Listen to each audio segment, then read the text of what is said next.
Hi, everybody. Welcome back to Do All the Things once again. The GDQ Hotfix show, we show off 100% speedruns as well as runs where we do or collect all stuff in the game. Like all bosses, all levels, all items, etc., etc.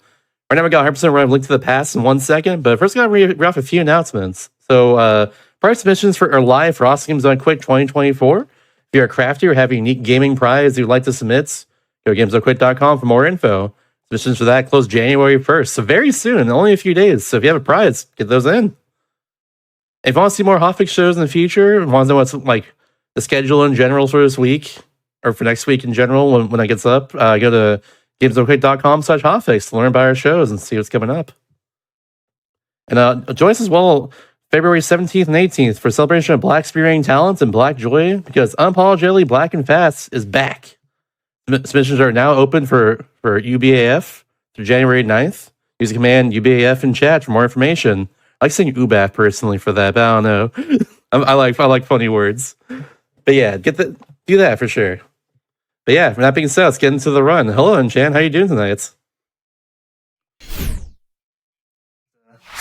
Absolutely.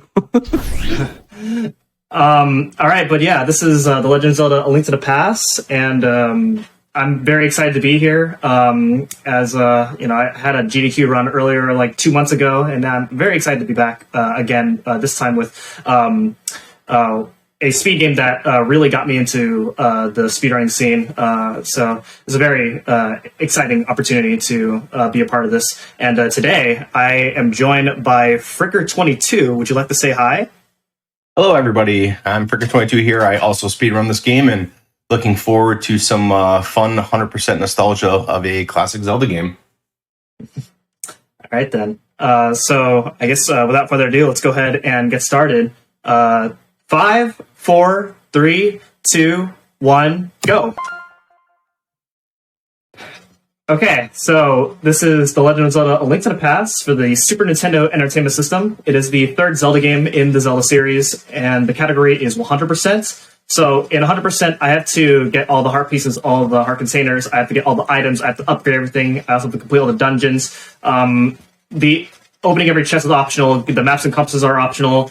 The pot of happiness that increases your bomb to arrow capacity is also optional. And then also, some items have multiple tiers of upgrades, and if I'm able to get the highest tier right away, then I am allowed to skip any other mid-tier variation. So starting up right away in the beginning of the game, there's a bit of an optimization that I am doing that is very hard to notice if you are just watching people do runs of this game, and that is that anytime I am facing left or up, I am mashing the D-pad, and that is a technique that's known as pumping. So Fricker, would you like to talk about how pumping works? Sure. Pumping is basically mashing, so if Link is facing up or left, you mash the D-pad to basically give Link a chance to reset his walking animation speed to be faster. If you're facing up or left, you actually move starting at 2 pixels and then 1 pixel per frame. So if you mash while you're moving in that direction, it gives Link a chance to reset that so you can speed it up a little bit. Yeah, and it saves about it adds up to being a few seconds over the course of the run, but it's a free time save that you can do if you're not doing anything else. So here we are in Castle of Hyrule. We have to save Zelda, who is locked away in the dungeon of the castle, and coming up in about a few screens from now is normally the first item that we get, which is the boomerang. But we're actually going to be skipping the boomerang, which sounds kind of weird for a 100% run, because you have to get all the items. But we're going to be skipping the boomerang this time, and that is because later on there is going to be a chest that contains the upgraded boomerang, and so it's much faster to get that boomerang than to get this boomerang and upgrade it later. There are a few parts in the beginning where not having the boomerang does lose time, as you miss out on stunning enemies that would normally be in your way, as well as collect items from a distance. But it's not too bad. And then coming up is the first mini-boss, which is the Ball and Chain Guard. It takes 8 slash to beat him, but he's also a pretty scary enemy because he does 1 heart of damage if you get hit by him.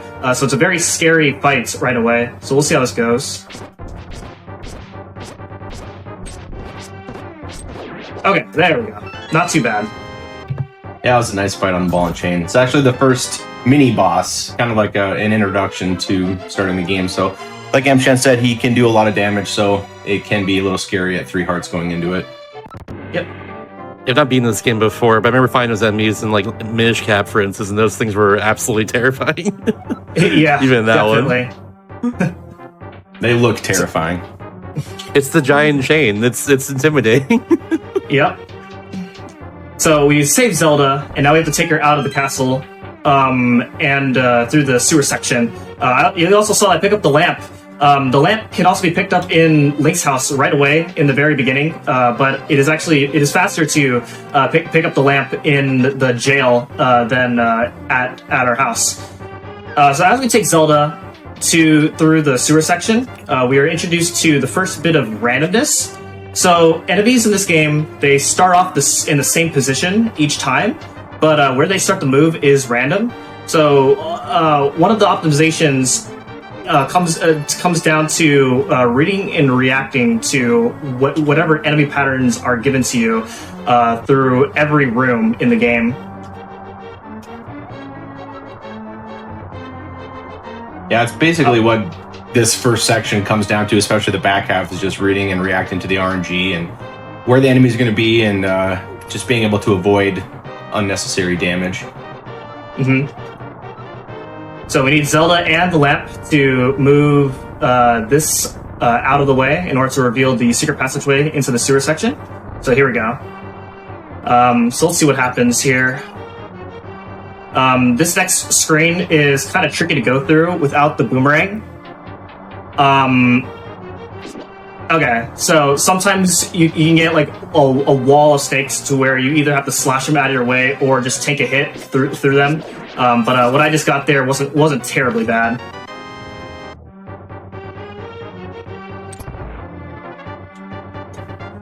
Coming up is we call the key rat.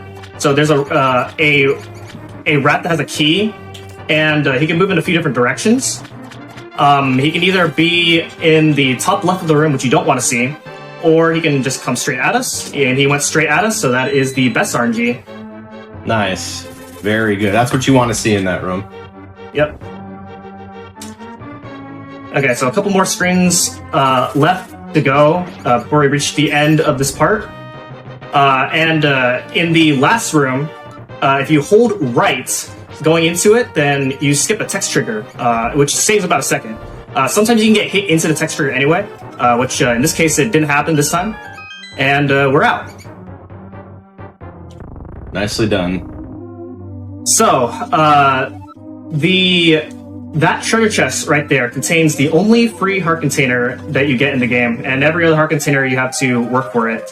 And even in categories where you don't get every item, such as like no major glitches, most people will actually pick up that heart container because it's a free heart container that you can get. It only loses about a few seconds to get, and that the extra heart can make a big difference in your survivability in the game, because this is a pretty tough game, and later on there's going to be like hard-hitting enemies, and so having that one extra heart is really good to help increase your consistency.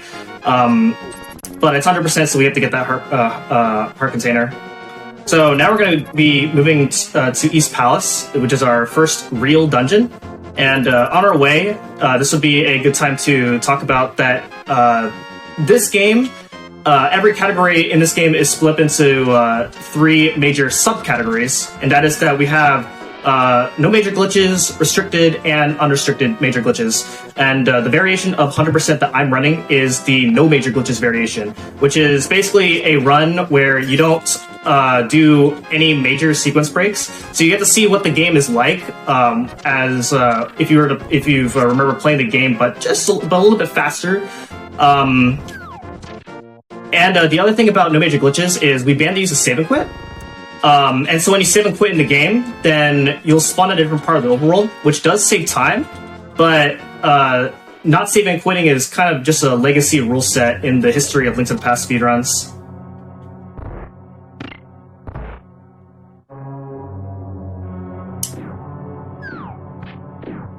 So here we are in Eastern Palace. It's a very straightforward dungeon in here. Coming up in about a couple rooms is a room where there's normally 4 Stalfos, but if I move in a specific way, then only 2 will spawn, and I can actually throw the pots at where they're going to appear at, as I know where they're going to spawn. Just like that.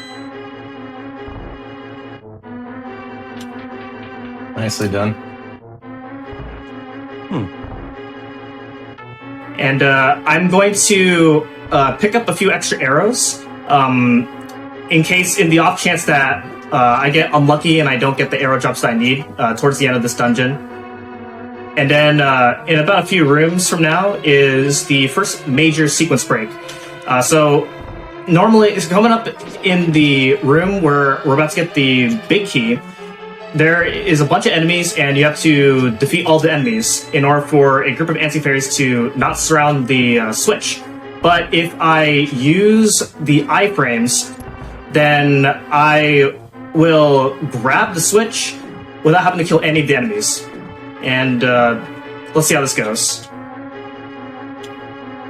Yeah, the iframes that Link gets lasts a full second, so... Nice.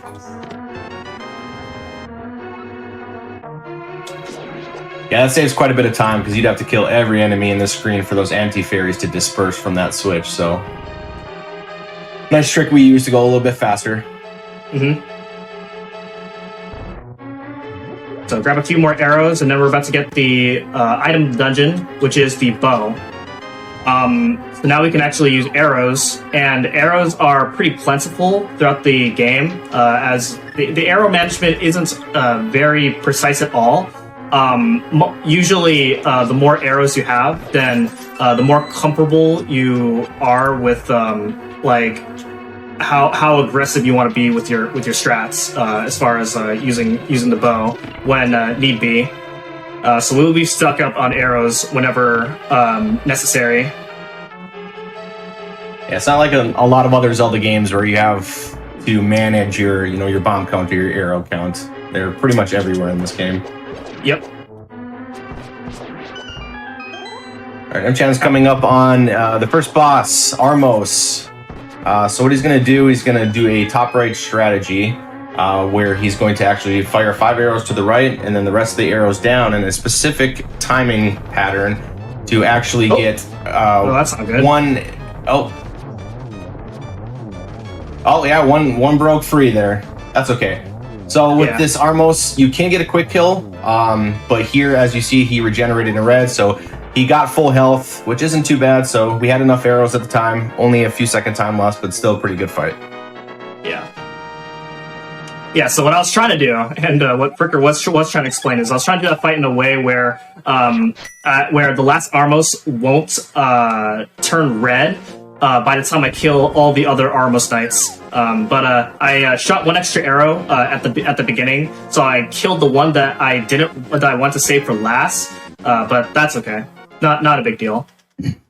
Yeah, it happens. Yeah.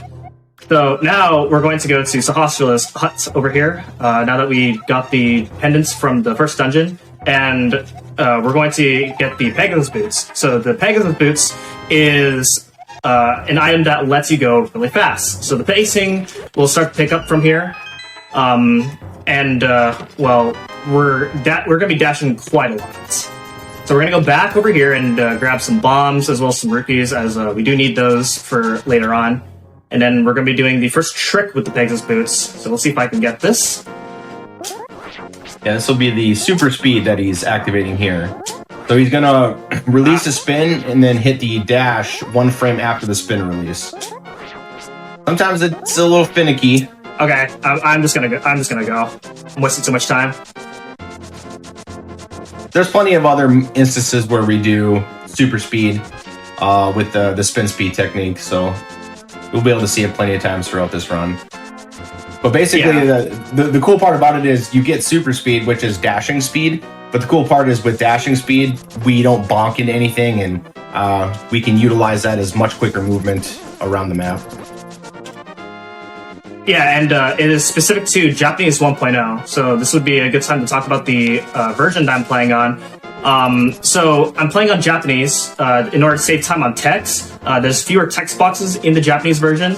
And then I'm playing the 1.0 version because some tricks, which includes the super speed trick that I was trying to do, only works on the Japanese 1.0 version.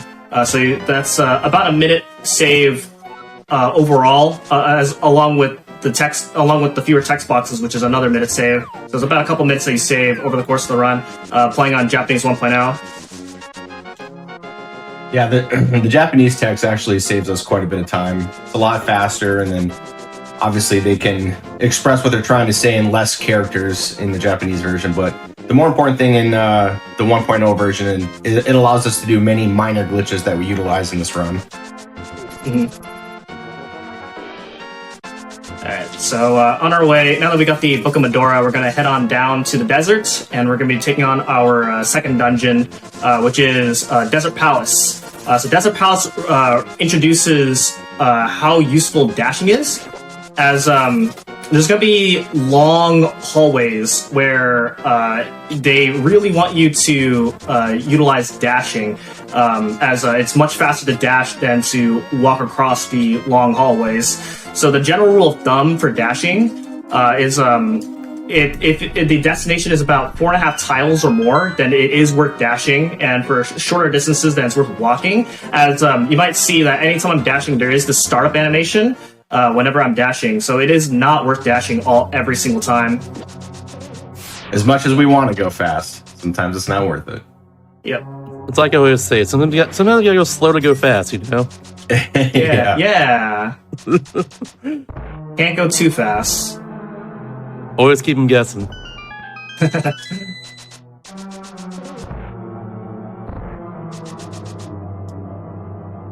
Yeah, so this is a pretty interesting dungeon. That is one of the few dungeons where there's kind of multiple ways of entering and exiting. So after we get the item of the dungeon, which is the Power Glove, we're going to go to the next part and complete the dungeon from there.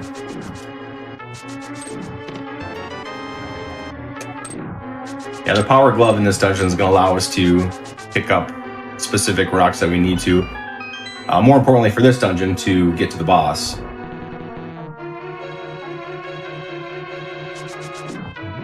Yeah, and then we're going to continue picking up more arrows, as we will be needing quite a bit of arrows for the boss here. Yeah, many arrows we can get for Landmolas. It's definitely a run killer in this speedrun. It's a very tough boss with a lot of RNG involved and very unpredictable movement. Mm-hmm.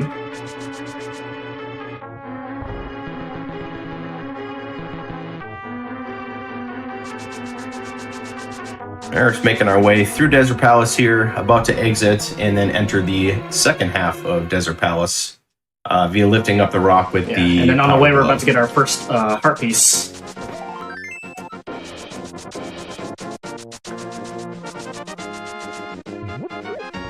Wow, that vulture was guarding that heart piece. Yeah, they're just right there. Yeah, those guys are usually mean when you're exploring around the desert usually, but you can usually outrun them by dashing. You see kind of a cool technique that M-Chan just did there is called key dashing. If you can line up Link within a 4-pixel increment of the door, you can actually dash through the door without bonking.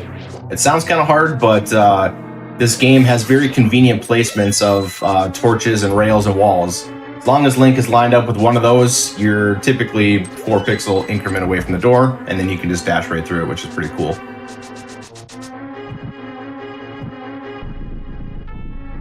There we go, lighting the torches, and we are getting ready for the Landmola fight. Alright, so here we go. From what I've seen it runs in the past, it's definitely a huge run killer, so good luck, you got this. Yeah, it's a very tough boss. Yeah, so it takes 4 arrows to beat per each worm, or 8 slashes. Where they move is random. So you have to. So it's definitely like reading and reacting is very important in this fight. Okay, there we go. That was actually pretty decent. 4 cycle, I think. I think so. Yeah, I still have a lot of arrows, which is really good. Still very good, yes. Yeah, if you can leave here with the amount of arrows that M-Chan currently has, that's a pretty good fight.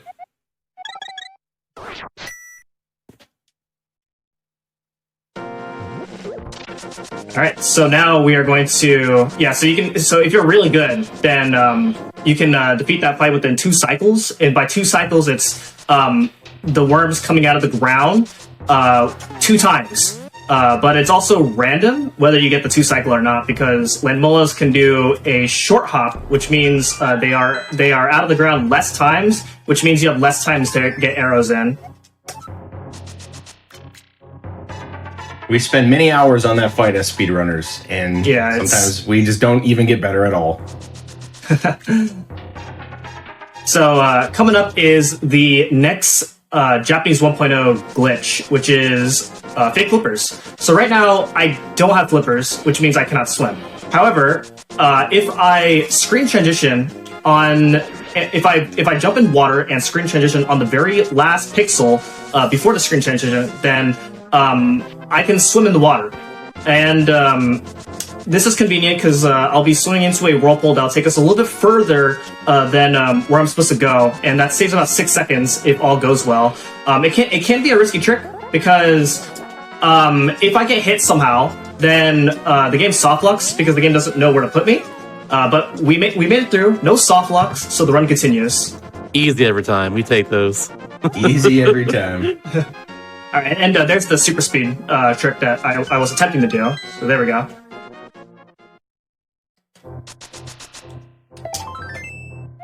Just grabbing a few, I think it's just a heart piece along the way, and we will be heading up to Tower of Hera. Yeah, so we're going to be going through a dark cave, and we're going to guide the old man out of the dark cave as he is currently lost in there. He's going to reward us the mirror, which is a really good item. Something else to explain about text is you can use any button on the controller to clear the very last text box, which also includes L and R, the D-pad, and start and select. So one of the things that Link to the Past runners like to do is actually count how many text boxes there are in every instance of dialogue. That way they know when to mash L and R. That way they're not accidentally using an item that they don't want to use.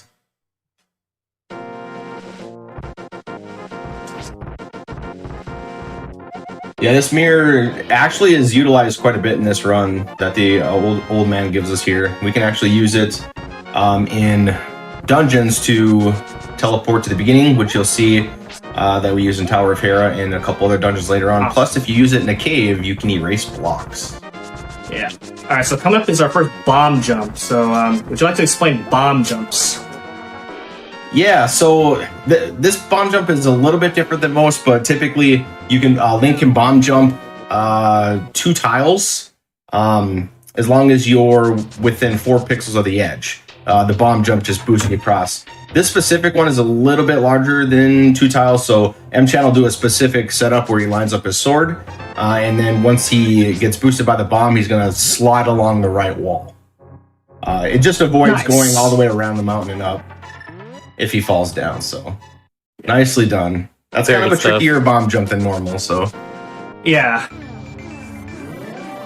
Yeah, it's kind of tricky. Some people will get that after, but then also some other runners will like to do something else called hovering, which is a little bit faster than the bomb jump that I just did there. Essentially, you enter the cave from where I just exited and then just hover across the pit, but it loses quite a bit of time if you end up failing it on either on the way back or on the way to the heart piece. Yeah, hovering is definitely a very difficult trick.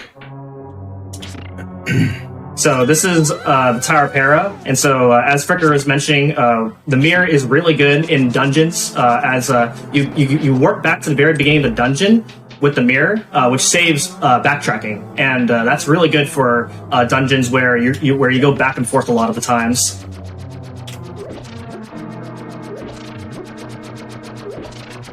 So this is the tile room, the infamous tile room. We have to wait for all the tiles to fly at us. I can do a fun little trick right here where I can stay on the peg, and I'll have iframes as long as I'm standing on the peg, and these tiles can just fly at me. I can give Frick the controller if I want to. We love breaks in our speedruns. Yeah, it's a nice little break because this particular speedrun is relentless for just not giving the amount of breaks that one should have in a longer run. There's always something to do, or text to mash, or dashing, so it's nice to have a little break. Yeah.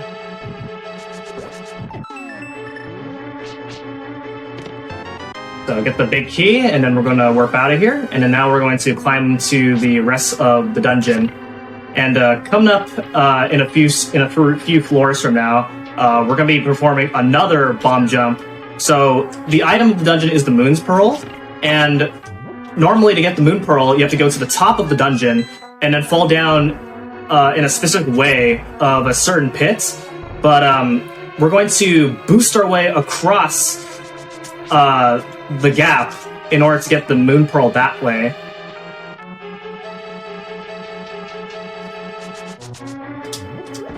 And this can be a little bit of a risky bomb jump too, because as you're lining up near the edge of the pit, if you end up falling down the hole, you're going to drop down floors and you're going to lose a lot of time. Yeah. And as you see M-Chan did a bonk there before he got boosted over. That actually extends your bomb jump by an extra 2 pixels, so it makes it a little more free. There's that free word that speedrunners use. It's the classic. Alright, so Cub is everybody's favorite boss. Nobody ever lost a run to this guy. Never. Nope, nobody. Nope, never. How could one, really? Yeah, Moldorm is... this boss is very tough. Yeah, it's very tough as a kid, but he has very unpredictable movements. You're surrounded by pits, and then obviously if you fall in the middle pit, you drop down 2 floors. But if you just hold away from an edge, Moldorm cannot knock you down. The tail will always follow the head, so it kind of helps out. And as you see, the last hit, he becomes very fast. Ooh, that was really close. Okay. Playing it safe here. All right, cool. Just dashing through to hit the I was tail. very scared for a second. Hold my breath like a couple times there. I think I breathed like 3 times. And if Moldorm does knock you off the pit, you have to restart the fight from ground 0. So... nice. Yeah, he gains all of his health back, so you lose quite a bit of time. And then also, that center pit there, you can fall down 2 floors if you fall down there. So that adds more to the time loss. Moldorm just content, really. That's what Moldorm is. Yeah. Oh my goodness.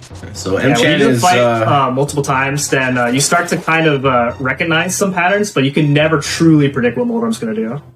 right. We are now making our way toward the Lost Woods, so we can get the Master Sword.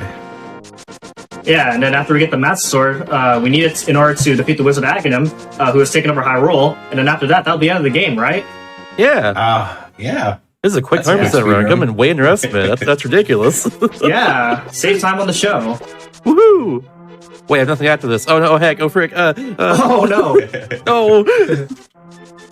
Next show's not ready yet. Yeah, the Master Sword doubles our damage, and also if we are at full health, it gives us the ability to shoot beams out of it, which can be nice in certain instances, but the damage from the beam is a little bit less than a sword swing, so sometimes it interferes with what we're trying to do. Yeah, sword beams can sometimes overwrite slash damage, which can be a little bit frustrating when you need to slash enemies in order to maximize damage. Doesn't happen too often, but when it does, it kind of feels bad.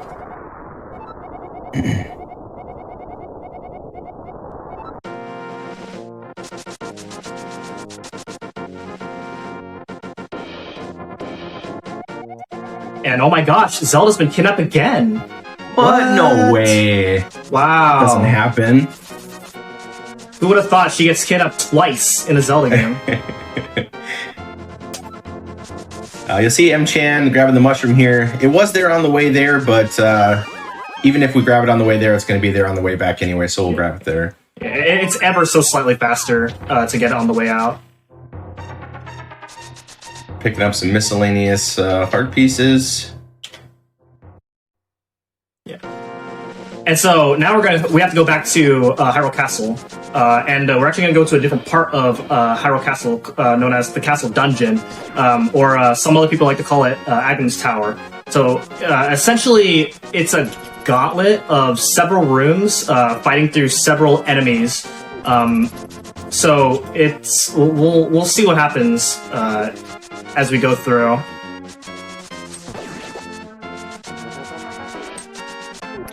And obviously trying to preserve beams all through Castle Tower will help us save a little bit of time, so hopefully we don't get hit. There is a couple rooms. It does get a little scary, like the dark room. A lot of enemies and bats flying around. Are we going to be serving up Dim Din on this first room here? Yes. Beautiful. Yeah, so what I'm going to do is I'm going to lure these guys to come all the way down towards me. And then once they're together, I release my spin attack, and there you go. Then what I'm going to do here is I'm going to do a spin attack on these two soldiers. Normally, runners do something else in order to manipulate this game's drop table called the prize pack, but I don't normally keep track of that in 100%. I will do that in other categories, but in 100%, so you have so much health, I usually don't keep track of the prize table. Yeah, we usually do that just to preserve a fairy throughout the run, but like Enchan was saying, we have so much health and we're so powerful near the end, it really doesn't make too much of a difference. Yeah. Getting through the dark room very cleanly, nice job. That can be a tough room, going through the maze and all the enemies hitting you. Yeah, and then if you have full HP, the sword beams can actually make noise, which can actually attract the soldier's attention towards you.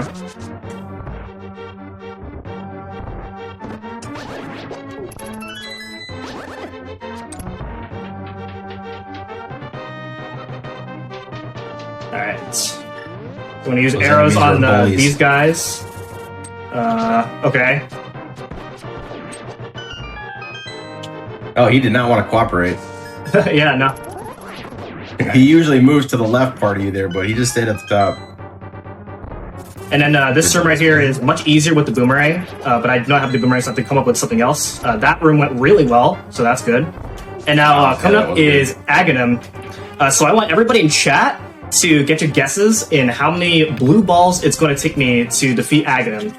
So the way the Aghanim fight works is he goes through a cycle of five attacks. The first attack is an energy shot. This attacks 2 through 4 is a 50% chance between an energy shot and a blue ball. A blue ball is a non-reflectable attack, so you just lose time if he gives you a blue ball. And then the 5th attack is a lightning attack. And then the cycle repeats itself until the fight is over. It takes 6 energy shots to beat Aghanim.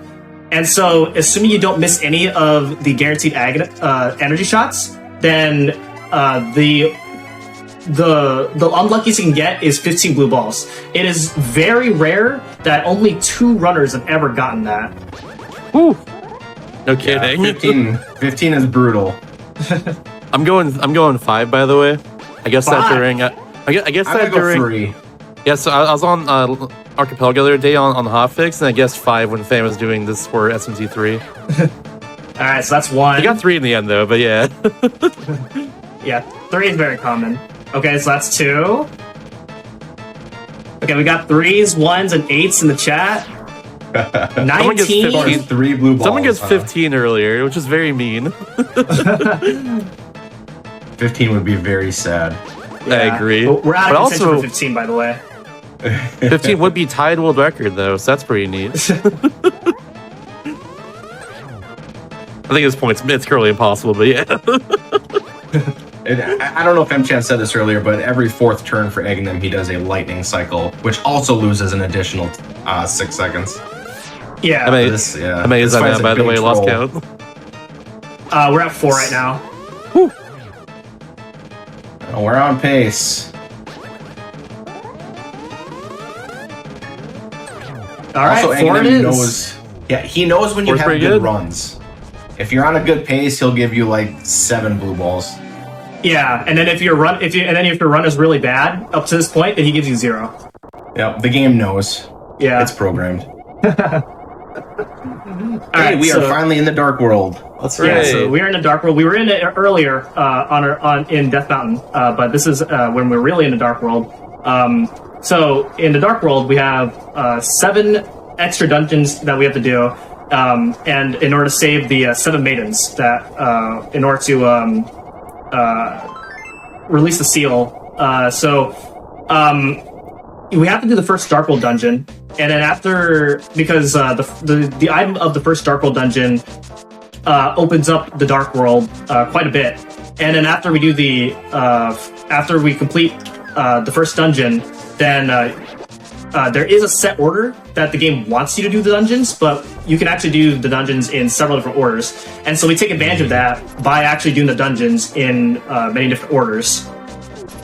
We're speedrunners. We don't follow that. Yeah, as some items from one dungeon can save time in another dungeon. So as a result, the difficulty kind of curves around quite a bit, as sometimes we'll be going to a late dungeon early and then an early dungeon late. So on our way to Palace of Darkness, we have Kiki the Monkey, who wants 10 rupees to follow for him to follow us, and then 100 in order to open the dungeon. And on our way to the dungeon, if you get hit while he's following you, then he gets scared, runs away, and you find him again and pay 10 more rupees. So if you're coming here with like 110 rupees, that can be kind of scary, as you would need to find rupees somehow. Kiki taking all those rupees. What is he buying? He's just very greedy. A lot of bananas, maybe? I don't know. Probably. You're going to see M-Chan utilize the mirror quite a bit in Palace of Darkness. Not only is it fast to warp back to the start of the dungeon, but we also do it to replenish the pots that contain bombs. So we need quite a bit of those in this dungeon. Yeah, so there's a lot of falling down to a different floor in order to get a key. And so using the mirror is really good. That way you don't have to. That way you're not trying to find a way to get back to the main floor. After I get this next key, we're approaching to what is, in my opinion, the hardest bomb jump in the run, which is the hammer jump. So it is a double pixel perfect bomb jump, where I have to set myself on a pixel perfect position, as well as the bomb in a pixel perfect position, in order to clip through a railing in order to get the item, the hammer, earlier than intended. All that while setting up on a collapsing bridge. Sounds like fun. Yeah. Not stressful at all. Nah, you got this. He is going to utilize pause buffers to ensure that he is lined up the bomb perfectly, as well as lining up Link perfectly. So you can actually pause buffer maybe like 30 times and still save time over getting the key in the basement. So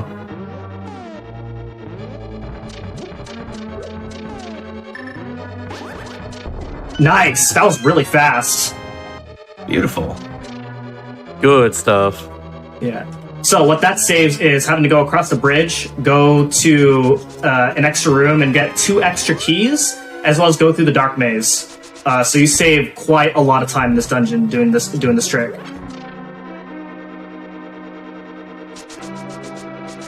Also, if you guys didn't realize, when he opened the chest for the hammer, in the Japanese 1.0 version, it states that it is the MC hammer, ? Oh my goodness. Yeah, it's the MC hammer in Japanese, or it's the magic hammer, but it doesn't use magic, so I don't really get that. That's funny, Awesome. honestly. I didn't know that. Okay, so we're going to replenish on our hearts, because we want full hearts going into the rest of the dungeon. Otherwise, normally, throughout the rest of the dungeon, you have to, swap to hammer, use it, and then swap to bow, use it, swap to hammer again, use it. So you save quite a bit of menu time having sword beams in this last half.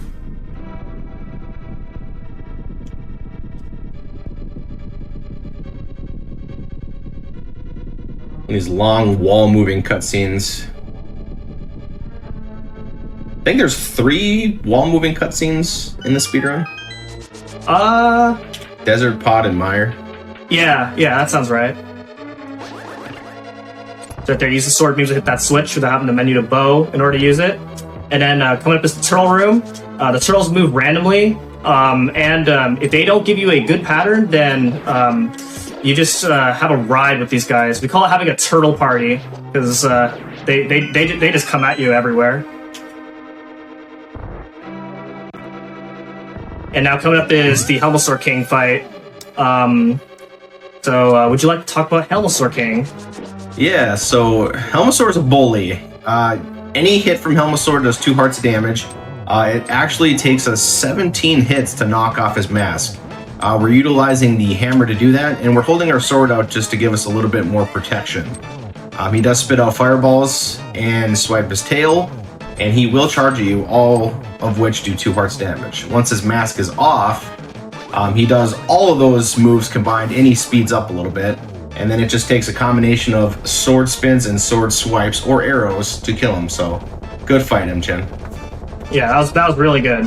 That fight can be rough, as sometimes you can get into a position where you're in the bottom of the screen, Helmosaur charges at you, does a fireball attack, and does his tail swipe attack all at the same time, and you just lose lots of hearts in the process. But we didn't get into that situation.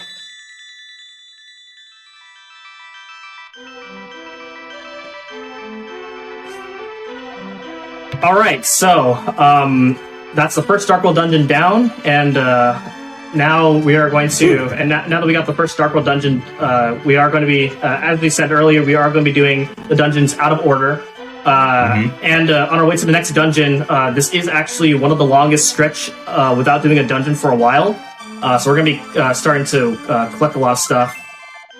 Yeah, collecting a lot of stuff as well as mini games. Who's ready for some mini games? I'm so ready for those. The best part of Hundo. Also, quick chat. Oh, go ahead. Quick chat question as well too. For 100% here, do you have to also max out arrows and bombs you can carry, or no. just do hearts? that is optional. Interesting. Okay. There is a 100% category that requires you to do that, but not this particular 100% category. Yeah, basically, the basic definition of 100% for that is any item that shows up on the pause screen. That makes sense. That's pretty straightforward. Yeah. So right here, I am doing what's called a an item dash. So if you use the item and dash at the same time, same frame, then you use the item while you're dashing. So right there, I dash with the hammer, so that way I can dash through those pegs without having to hammer the pegs one by one. Item dashing is probably my favorite minor glitch in any of the speedruns I do in this game. You can do it with so many different items. It's very fun. Yeah. It looks really fun, yeah. A bunch of rupees there, as we do need them for some, because we are going to be doing some mini games coming up. So coming up, we're approaching the digging game really soon. So I want everyone in chat to get your guesses as to how many tries it's going to take me to get the heart piece from the digging game. So before that, we got to get a heart piece as well as the flute, which is the main transportation item in order to fast travel throughout the overworld. I believe in first try, by the way. You got this. Easy. First try. Okay. That's a bold move. Yes. Damn right. Damn right, it's bold. Let's go.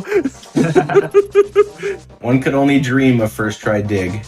I got seeing 11s. Oh man, some people have no faith. So when we get the flute here, you're going to see M-Chan dig up the flute in a specific way. So the flute lands in his portal. And then we can actually collect the flute and enter the portal at the same time, skipping a large animal cutscene here. Whee! 22! Oh man! 42! Whoa!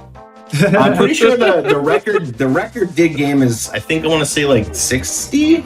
Yes, 60. By Incredible BB, very long time ago. It's up there. Yeah. Alright, so the way the dig game works is it is 80 rupees per attempt to dig a bunch of holes. The first 25 holes you dig has a 0% chance of getting you a heart piece. Every hole after that has a 1 out of 32 chance of getting a heart piece.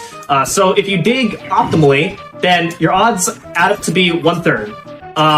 And if you don't get the good luck, then you hope that you have good rupee luck, because you want to be able to profit out of each attempt. That way you can have rupees to either try to keep trying the digging game, and but also have rupees for later on, as we still need rupees in order to get other items later. So that was the first try down. So guess what? I have to leave the screen, come back, and try again until I get the heart piece. Come on, baby, second try. Let's go. Come on, second try. Yeah. Yeah, this can definitely be a huge run killer in this category.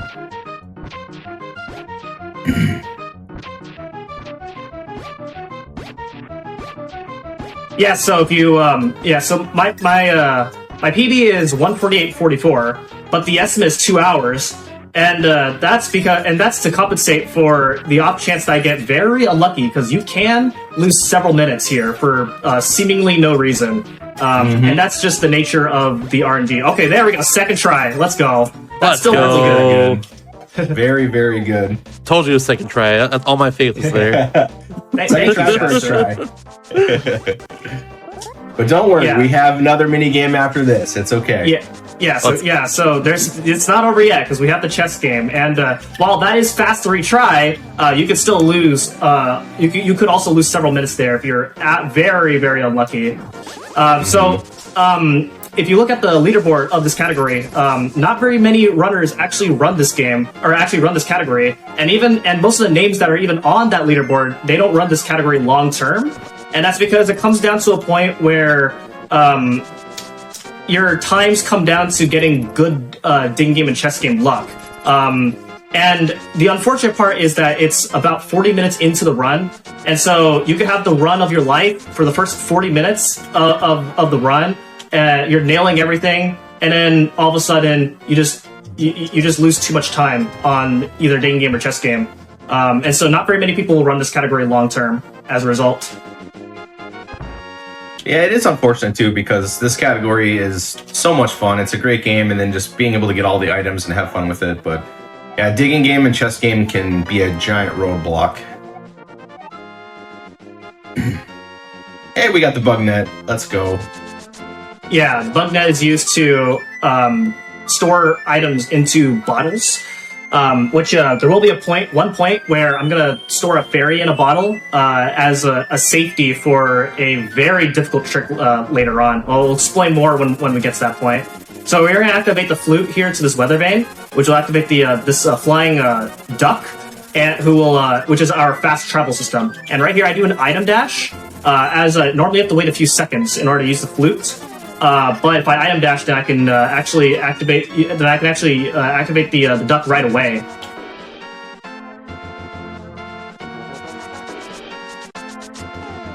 So I'm gonna deliver the mushroom to this witch. We'll then convert the mushroom into magic powder, and magic powder is normally used for to turn anti-fairies into fairies, which is really good for if you're low on health and you need to find an anti-fairy somewhere. Yeah.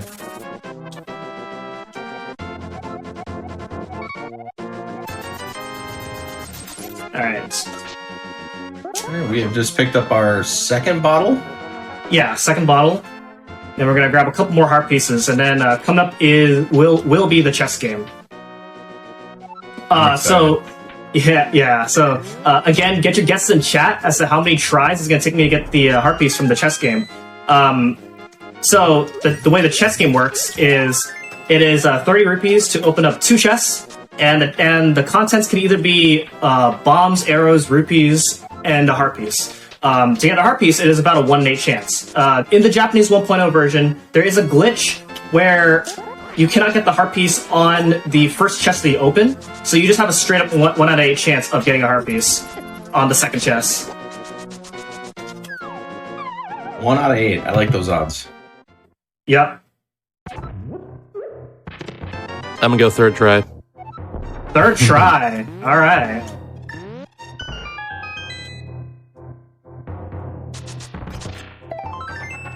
There is some additional chests here in the well that M-Chan can pick up if he's low on rupees. Yeah, I like my rupee count, so I think I'm gonna skip those chests. And as a reminder, we still need 500 rupees later to pay Zora for the flippers. Yeah, and so again, if you don't get the heart piece, then you hope that you get some rupees in order to profit out of the chess game. Yeah, you can actually get 100 rupees from the chess game, so it can add up pretty quickly.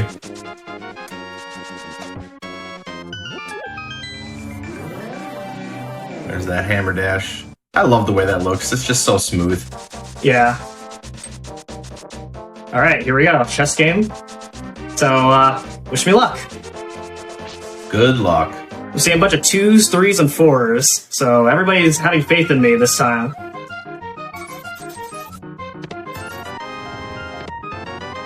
Well, at least I got some arrows. A single rupee. That's the best.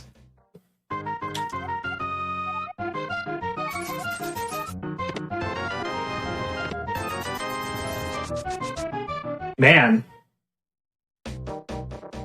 Yeah, fortunately it's really fast to retry. So, on average, it's like, I believe 8 tries is the average.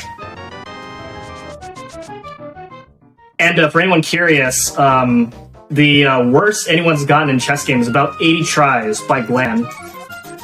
80.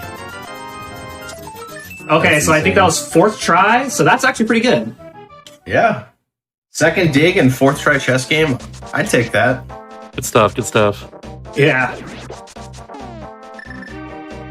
Probably not too surprising to some of the Link to the Past runners watching this. The lore is that I'm generally known in the community for being the luckiest runner. So this chest here is the red boomerang. It normally has 300 rupees in it, but because we skipped the blue boomerang, they put the red boomerang here, I think because we can't access Hyrule Castle anymore. Yeah, no, we can't go back to Hyrule Castle at this point. Yeah.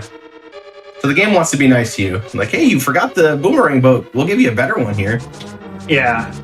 And so the red boomerang throws farther. That's a pretty good item. But I personally don't really like it that much. So yeah, you're not gonna see me use it that much.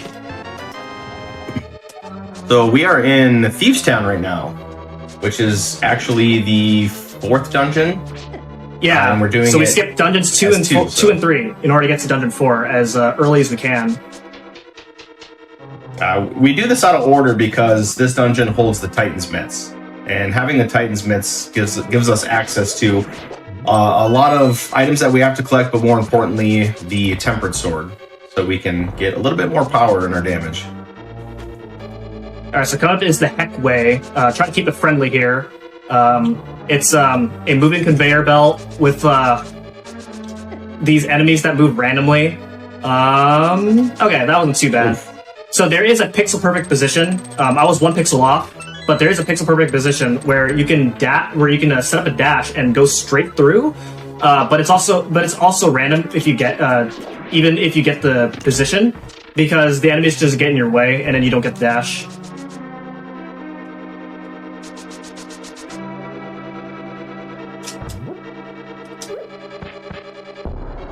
Alright, so we're going to go ahead and bomb that floor with the light shining through. And then I'm going to, coming up, I'm going to get a fairy. Normally in PB attempts, you don't really grab this fairy because obviously it's slower. But like I said, there is a trick later on that is very, very high risk. And so having this fairy was going to be useful for safety. It's just peace of mind when he gets the Cane of Burna, just in case.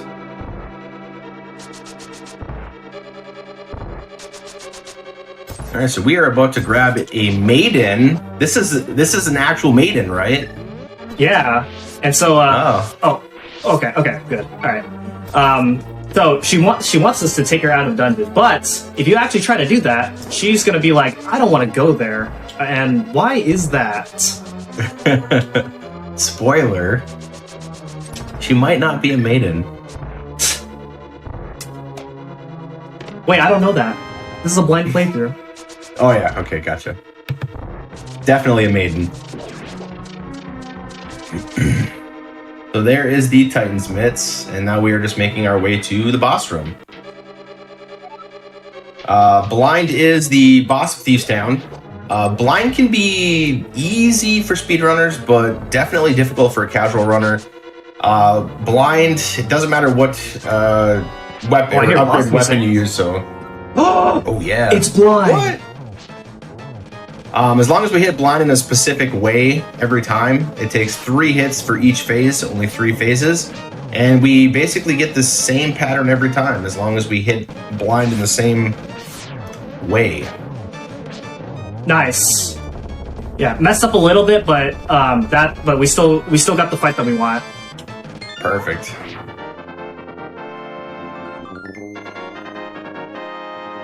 Definitely a tough boss. Yeah. Takes a bit of practice to kind of. There's a few different strategies that people come up with in order to make their own consistent setup. So, yeah, it's but overall, like as long as you do everything the same, it's a very scripted fight. And if you do end up dying to blind, you have to do the refight, and the refight is much harder because his movement starts right when you enter. Yeah, and that it can go out of hand pretty quickly if you don't know the death pattern, which most people don't really practice the death pattern.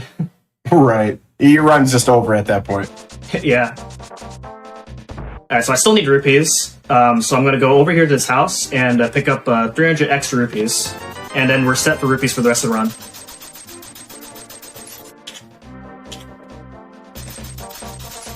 Okay, so we did the 4th dungeon as early as we can in order to get the Titan's Mitts. The Titan's Mitts allows us to pick up these dark stones, and this rat frog is trapped behind these dark stones, and we can't pick them up without the Titan's Mitts. So this is going to activate the side quest as in the light world. He is actually a dwarf who will actually temper our sword and upgrade our sword. And tempering our sword as early as we can is very good, especially in the dungeons that we skip, where we can do extra damage. And also, it's just very helpful towards the end of the game. It's actually so good that even in the any percent no major glitches run, we pick this item up. And as you just saw there too, M-Chan did multiple hammer dashes or item dashes to get all those pegs a lot more quicker than hitting them down individually.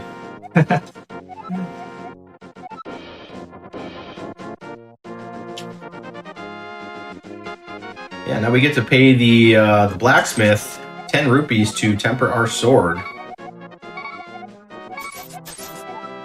Which gives us, what, 3 times the amount of damage versus the regular sword? Yeah. Basically, just add an extra base damage for every sword upgrade that you get. For only 10 rupees, that's a steal right there. It is a steal. Yeah. That's a great deal. Alright, so then there's a few different things that we can do while we're waiting for our sword to upgrade. We're going to come down here as well, and this Mad Batter is going to say he's going to curse us, which sounds like a bad thing, but what he's really doing is basically any item that consumes magic is reduced by half. So it's essentially a double magic upgrade.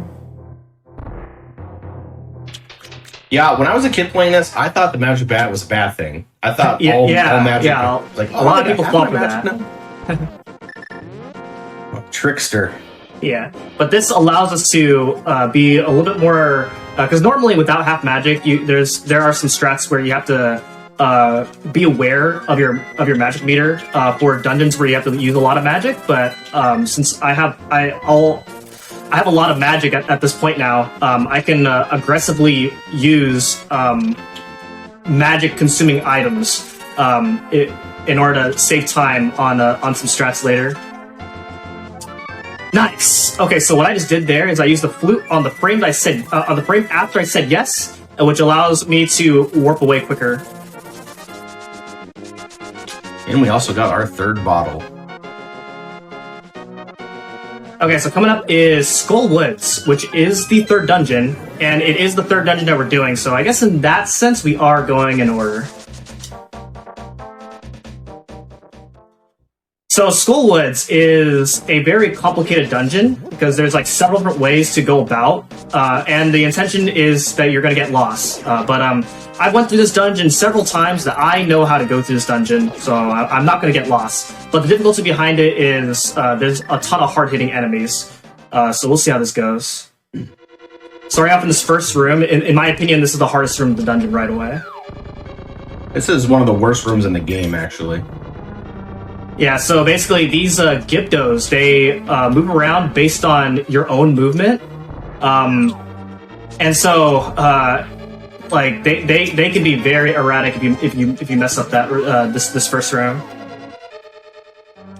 And we see the Wall Master in this dungeon too. If the Wall Master gets a chance to grab you, he will teleport you to the beginning of the dungeon. We try to avoid that as much as possible. Yeah. So coming up is our next bomb jump. So normally it's supposed to fall down in the those set of bushes, but we want to go faster. Okay, good. So now we get the item of the dungeon, which is the fire rod. Allows you to shoot fire shots, and it allows you to basically light torches from a distance, as well as it's a really powerful item, and it kills these Gyptos in one shot.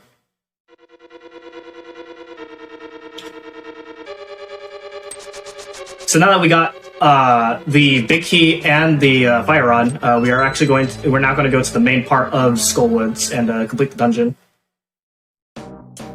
Yeah. Also, too, as a reminder, since we are playing on the Japanese 1.0 version, we can take damage while falling in a pit. But more importantly, a Wall Master can still grab us and teleport us to the entrance of the dungeon, even if we have fallen in a pit. Yeah, that's pretty fun. Good times.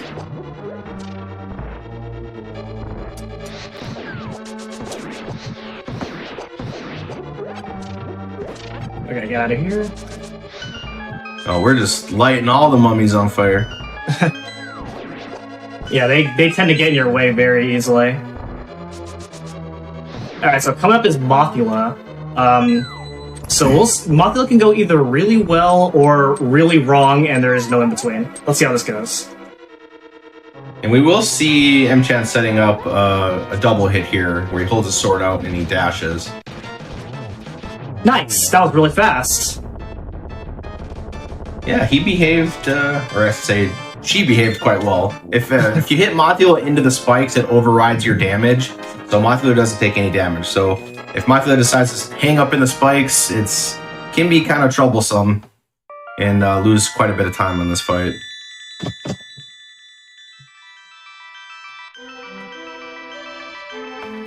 Yeah, and as you can see, that's the demonstration of how good having the Temper Sword as early as you can is. Because as you can see, this is the third dungeon, which means you're not supposed to be doing this after Thieves Town. And so having the Temper Sword for this fight saves quite a lot of time. I'm gonna say yeah, because like you defeat that boss in like no time flat. Like what the heck? That makes sense though. Yeah, Tempered Sword. Yeah, the thing you picked up earlier. Yeah, like you said earlier, either it goes really well or you lose a lot of time. Yeah, and the longer you let that fight go on, the worse it gets, because you're fighting Mothula on a moving conveyor belt while the spike traps are moving, and he is constantly attacking. So it gets very rough if you let the fight go on. But now that that's over, we're going to head over to Zora's Domain in order to get flippers. Also, shouts to my rupee count. Nice. I was gonna say that. Yeah. That's a scary rupee count. Very scary. My run's cursed. No. Yeah, so we're going to get flippers, which costs 500 rupees. So now we're going to be able to start swimming. The next dungeon that we're going to be doing is Ice Palace. And you can fake flippers to Ice Palace, but it is not faster to do that, and you need flippers anyway in order to do a different dungeon later on.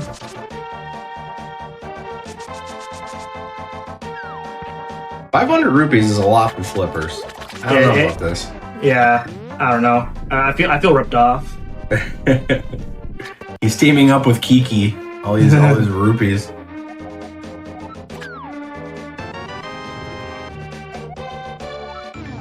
the secret duo team for their whatever company that they're running.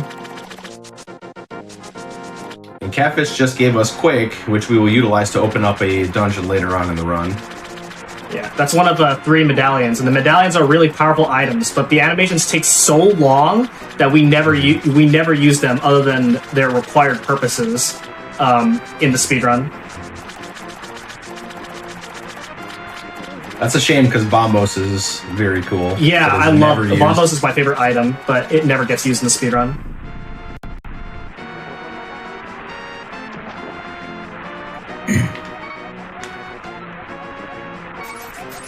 Okay, so here's our flippers, and now we can start swimming.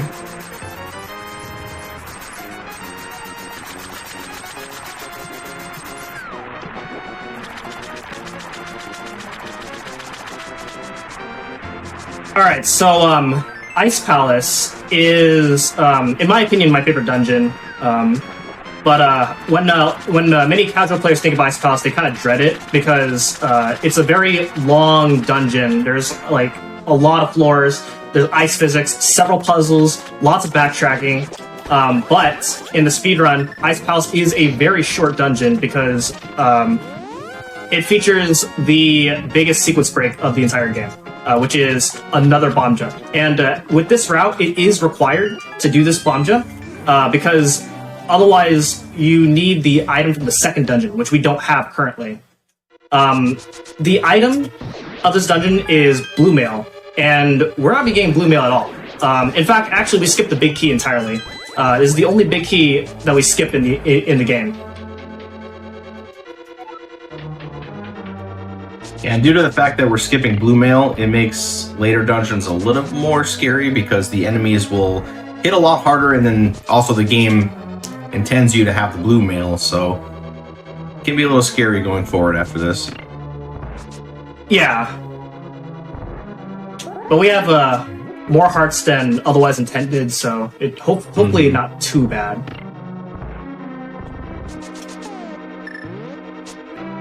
But yeah, doing the bomb jump in this dungeon actually skips about half of it, so saves us quite a bit of time and makes this dungeon a little bit better. Carlos. Oh man. Oh, these jellies, they're just bullies. Yeah. Oh man. Okay. Welcome to speedrunning. There's a cool trick in this room. Like, nice. Yeah, so for some reason that bomb just kills both those stoppos. Alright, so here's the bomb jump.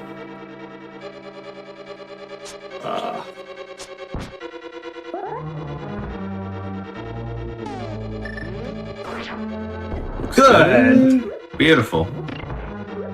We did it. I'm gonna let this fireball hit me, that way it doesn't hit me off and I have to set up the bomb jump again. That would be tragic. Very. So by leaving those pegs up and doing the bomb jump, basically it sets the rest of the dungeon up perfectly to where we can just go straight to the end.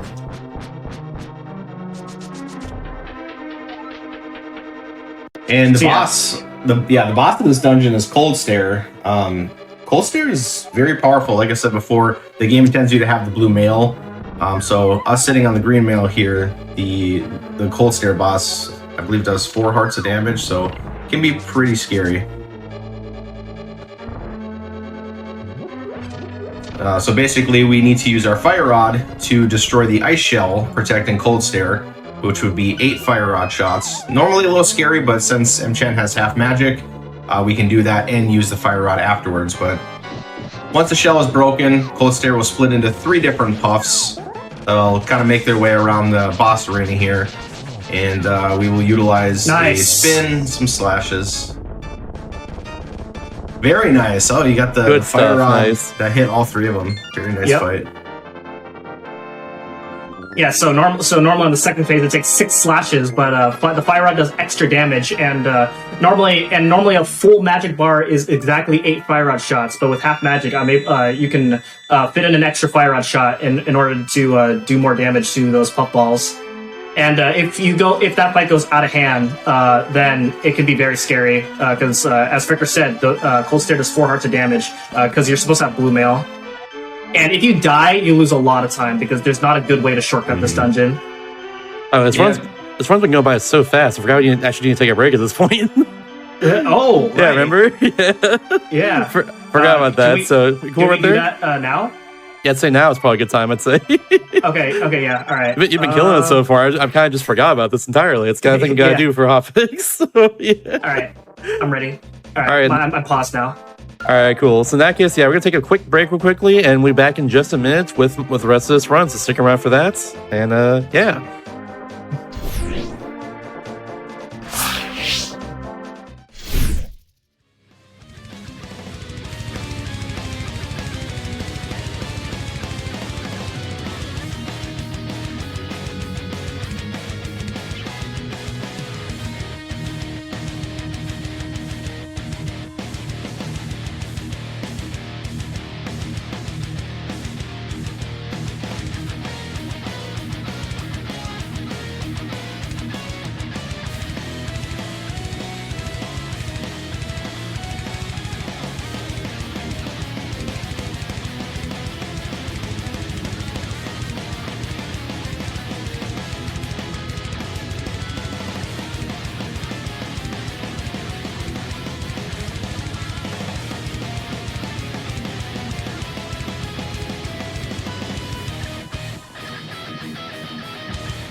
Welcome back, everybody, to the rest of the show. Before we get started, we have my last few announcements to have right here. So let's go and do that. If you missed out on any of our Hotfix shows in the past, and even this episode right here, check out the VODs on youtube.com/GamesDoneQuick. If you're watching on YouTube as well, be sure to press the like button on this video, subscribe to the channel. Also go to GamesDoneQuick.com, or go to you can go there anyways, but go to twitch.tv/GamesDoneQuick to watch our shows live. I think it's also embedded on that site too. Speaking of, anyways. And also, your subs, Prime Gaming subs, gift subs, and bits cheered on the GDQ Twitch channel help support GamesDoneQuick Hotfix. If you enjoy watching Speedruns daily, consider subscribing to the channel. Reminder, by the way, as well too, off the cuff, 20% off gift subs right now for the rest of the week. So keep that in mind. Just gonna point that one out there. Also new, hype train emotes. Go point that one out too. But yeah, that being said, let's get back into the run if you don't mind. All right, thank you very much. Mm-hmm. All right, so we'll continue in 3, 2, 1, go. Okay, so last time we finished Ice Palace, and now we're going to go up to... we're approaching the scariest part of the run, as far as dying is concerned. So coming up, I'm going to be going through a large cave of spikes, if I get there with full hearts, which this can be a problem. Okay, there's a heart drop that I can hopefully get. It doesn't always appear, but hopefully I get it. But if I get there with full hearts, oh man. Okay, here we go. If I get there with full hearts, then and move through the cave really well, then I can barely make it through with 1 heart remaining. So I'm going to need serious time because I use audio cues for this. So let's see how this goes.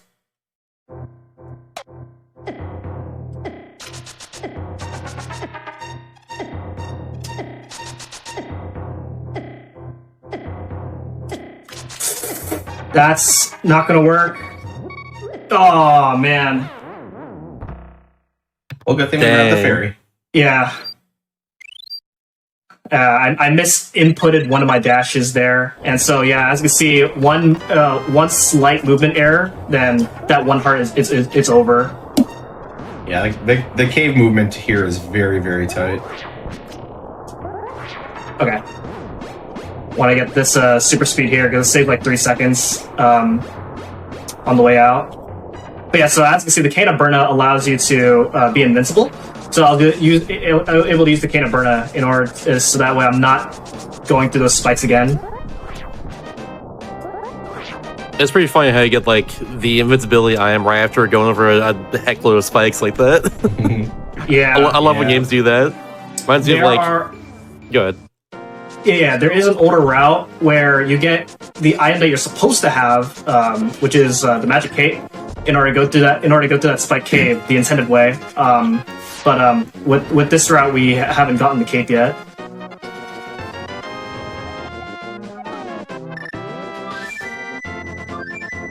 So we got ether, which we need in order to do the next dungeon. And then normally, if I had 1 heart remaining, then this next heart piece that we're going to be getting will bring us at a 4th heart piece, which would then refill our hearts back to full, which is convenient because we want to have full HP going into this next dungeon. Mm.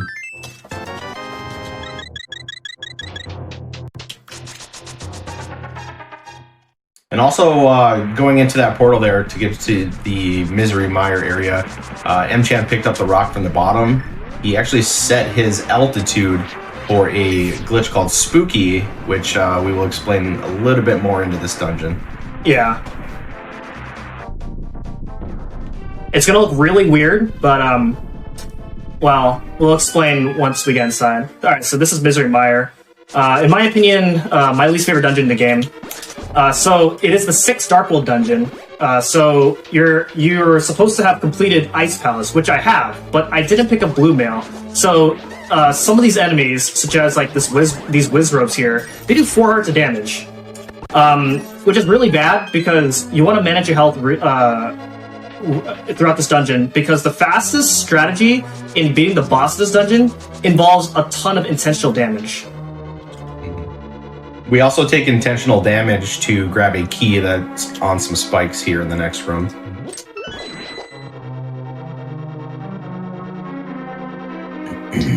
Yeah, so in any percent NMG, you would come into this dungeon with 12 hearts. Right now I have 15 hearts, so it's a little bit more lenient, but I still would like to have as much hearts as possible.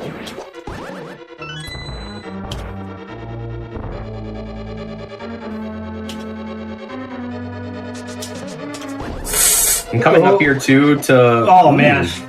That slug is scary. Yeah, he hits for 4 hearts of damage.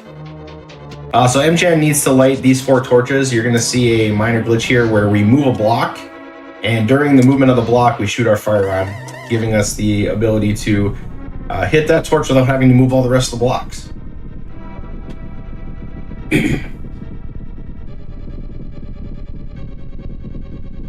There's actually 3 tricks that we can do throughout the run. You can use your hook shot through the blocks, the fire rod, and you can also erase the blocks during their movement, which you'll see later on. Yeah. No, this is the Japanese version.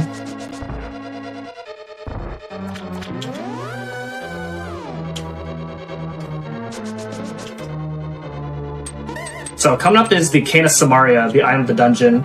The Cane of Samaria allows you to create blocks, which normally in some of the glitch categories, it's a really broken item. But very powerful, yeah. Yeah, it can create platforms. You can use it again in order to shoot a beam in 4 different directions, and then in a later dungeon, you can create a moving platform. So it's a really cool item.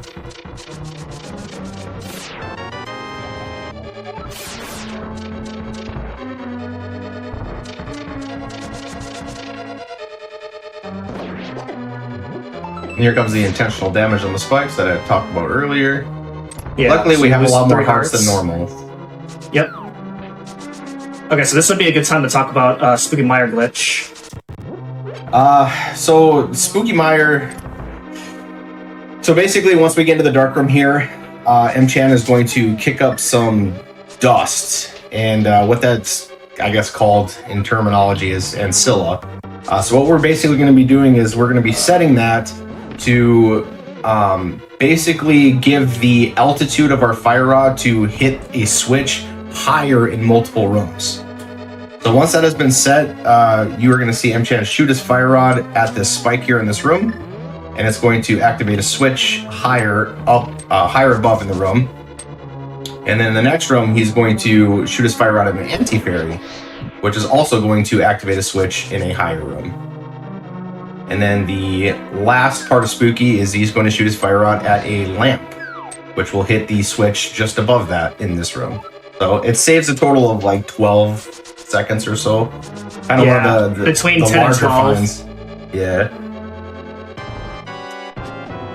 And now we have Vitreous. He's going to be taking intentional damage here to release his spin and hit as many eyes as he can. Cleaning up with arrows, and all we need to do is hit the big eyeball with 8 arrows, and we have finished the dungeon.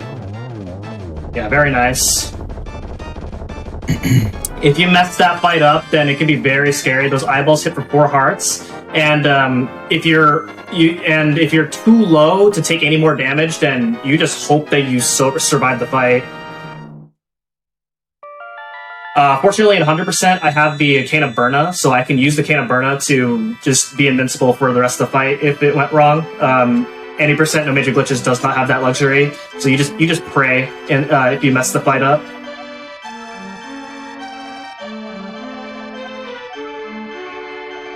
Okay, so coming up is the hardest trick in the entire game. I am very nervous for this trick. Uh-oh. If I fail it, I lose if I fail it, I lose basically the whole speedrun.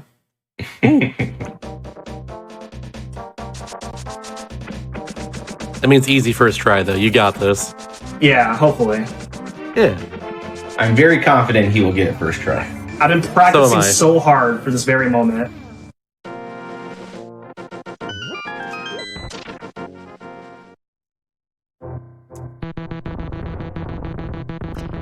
Yo, I did it! Let's go! What? We're in there. I'm so good. No one is as good as me. What a gamer. What just happened? So we erase the blocks during their movements. We can utilize the mirror in a cave setting, and we'll do that again shortly. But if we move a block during its motion, if we spam the mirror, it will erase the block, and I guess we really don't know why. Just speedrun things. That's really funny, honestly. Yeah, so it's just hate basically puzzle just solving. it's very simply matching Y. And it's Japanese 1.0. Of course, it's 1.0 thing.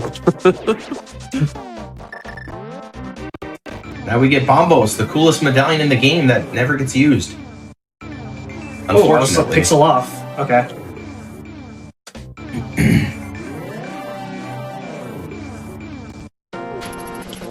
Yeah, so Bombos is, as I said before, one my favorite item in the game, but in the speedrun we never use it because the animation takes so long. Normally Bombos is an item that obliterates every enemy on screen, but the animation takes so long that we never use it in the speedrun. And just getting Bombos in general is so far out of the way with speedrun routing that we just don't get it. Yeah, very unfortunate. Alright, so now we are finally going to head into the second Dark World dungeon. Finally. Woohoo! You see another blocky race here? Yeah, another Okay. block race. Now I'm looking out And for then we those need to at get this another point. art piece.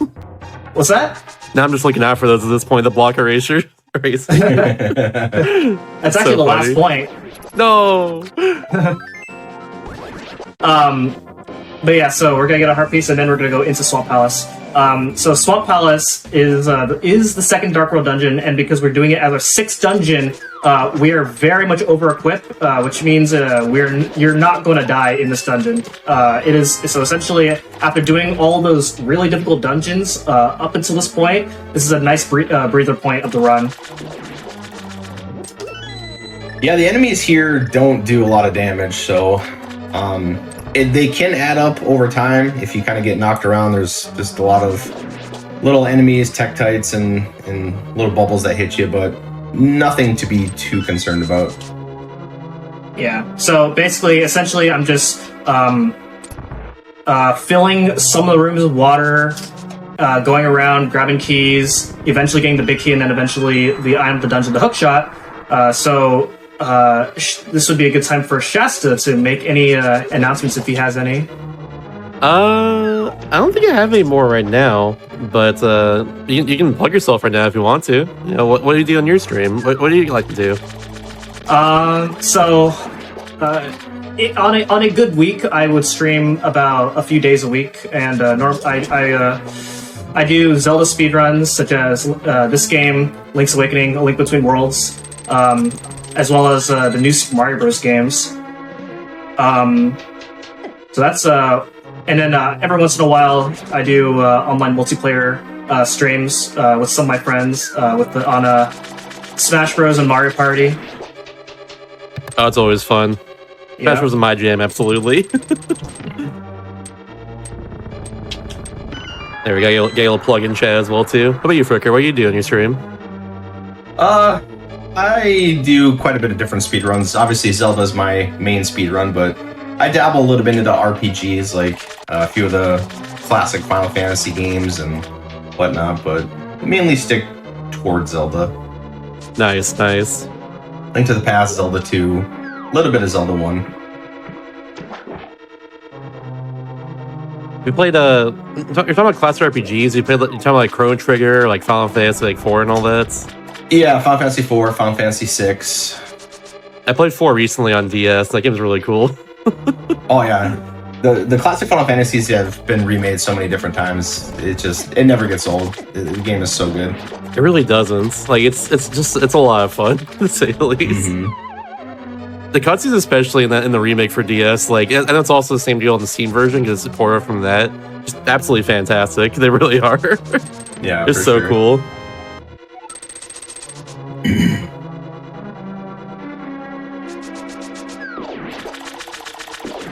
Yeah, so we got the big key, and now we're going to go back to the main room and grab the hook shot. It's a really cool item. You can hook across gaps with the hook shot, and it is technically faster than dashing, but very, very, very minor time save. It is also used to be invincible for a little bit, as when you're using the hook shot, you can't really get hit, which is used a few times in order to let some enemies pass through us.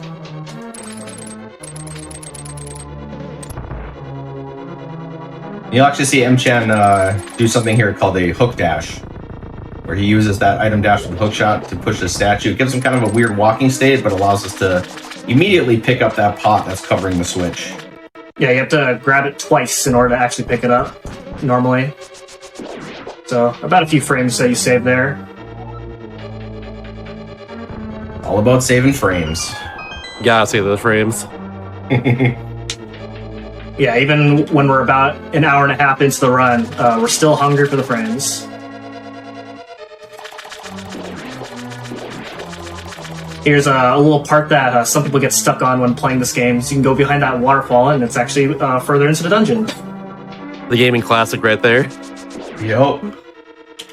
False walls and secrets. So coming up is Argus, and there is a fast strat called the Zero Cycle, which I'm not going to do. So I'm going to be doing this fight the way Nintendo intended to fight this fight.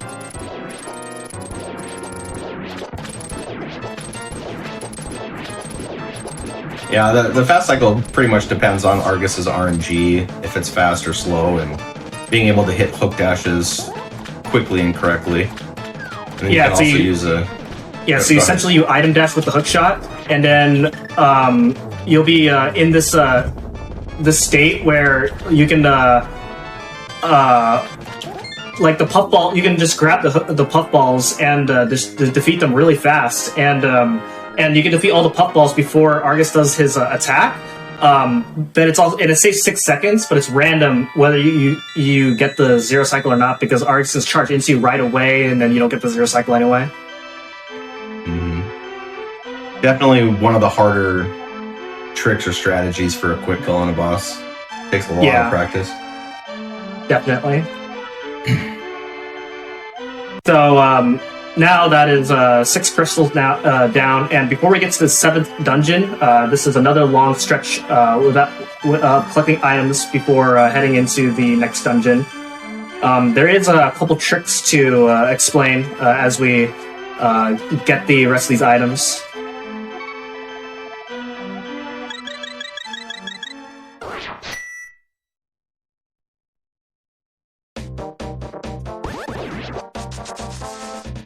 So in this next heart piece, what I'm going to do, you saw it a little bit when I made a slight positioning error, and that is that when you mirror from the dark world to the light world, if you are on an object in the light world, then you'll just be warped back to the dark world right away. And so if I'm positioning myself right, okay, so I was a few pixels off there, but if I did it right, I would have landed on the grass tile, pick up the heart piece, and then immediately go back to the dark world, which would save about a second.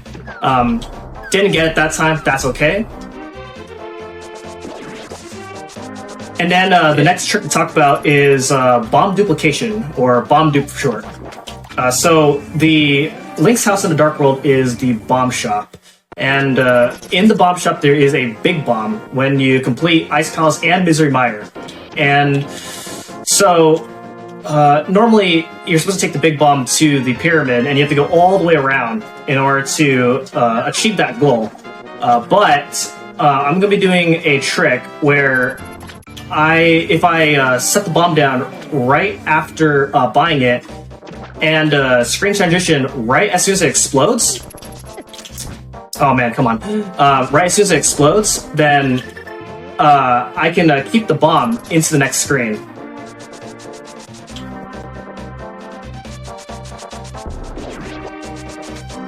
So let's see how this goes. It is pretty expensive too. Costs, I think, 100 rupees. Yeah, 100.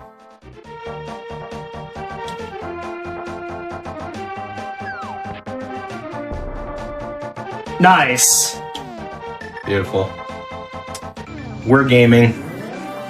Yeah, so that saves having to go all the way around in order to get to the pyramid. And then you can mirror, and the bomb doesn't change.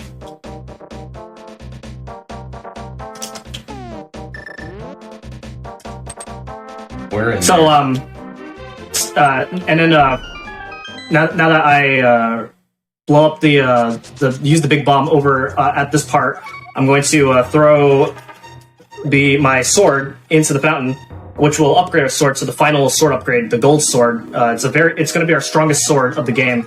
And then after that, I'm going to throw my bow in, which will upgrade our bow to silver arrows, which is normally needed in order to beat the game. But there is a way to beat the game without silver arrows, but it's 100%, so we have to get the silver arrows anyway.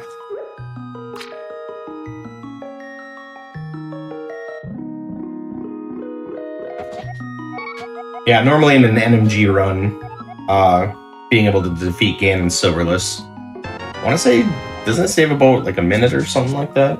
Yeah, A little bit about faster. a minute. Okay, so then from the rest of this point, it's just me collecting items. Yeah, the Turtle Rock split here for collection wise, we do have to collect quite a bit. One of the longer segments in the 100% run. Yeah, definitely. Kind of more of a cleanup. Yeah, we're gonna get the rest of the items of the game, such as getting this cape, which will allow you to turn invisible, which allows you to also prevent damage as well. And it's used to go through the spike cave normally, but we get it now. And we will have to utilize that to go through the bumper cave to grab a heart piece coming up soon as well. Yes, is otherwise normally the only required point from this point on, but we are going to be using it an extra time.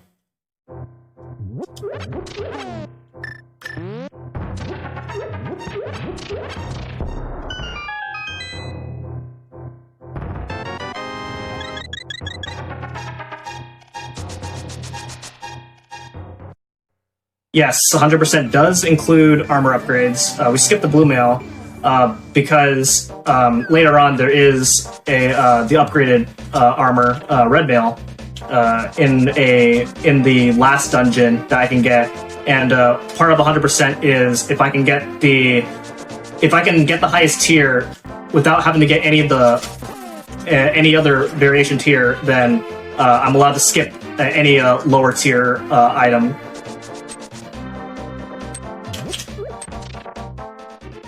And we do just have 4 more heart pieces left, along with the full heart container from Turtle Rock. So we're almost there. So here's a cool little trick. Normally it's supposed to use the hook shot, but you can actually just walk on the side of that pit in order to get across that way, which saves a menu. Huh. Alright The then. more you know.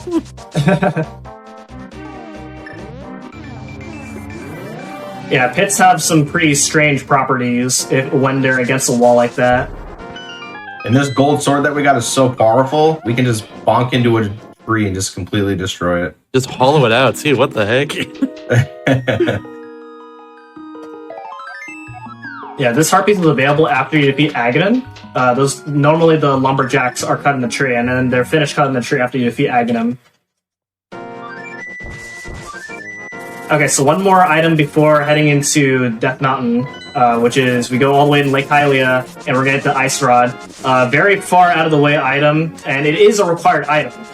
And because it's so far out of the way, it can sometimes be easy to forget it. I have had one run before where I go so far into Turtle Rock and realize I did not get the Ice Rod. It's usually right when you hit Trinex. You're like, oh wait, I'm missing something. Yeah. Yeah, I think and at you some need the point Ice everyone's Rod done in it. order to beat Trinex, the boss of Turtle Rock. We've all been there. Okay. So last chance for RNG. We didn't talk about this, but the boulders and the dead rocks, they move randomly. So you can just lose a lot of health while traversing through Death Mountain. Plus, if you get blocked by a dead rock, I want to say you lose about 6 seconds. Something like that. They take a while to come back to move again.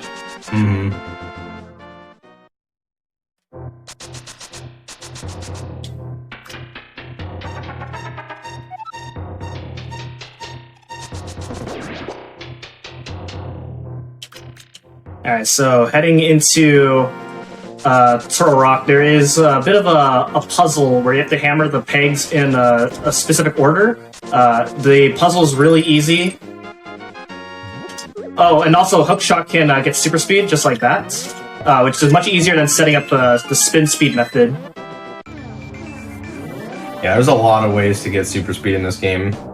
Yeah, and we'll possibly see Super MChan do it here. Right here. With doing a Quake dash. Basically, it's an item dash as you use Quake, and then once we come off the little tiny set of stairs here on the platform, it'll give us super speed. There it is. Love it. Yeah, it saved a little bit of time, but it looks really cool. So Turtle Rock is most enemies here. They hit very hard, and also this dungeon is a dungeon that really eats up a lot of your magic. Fortunately, with half magic, it's not that bad. But without half magic, you can lose lots of magic very quickly if you mismanage.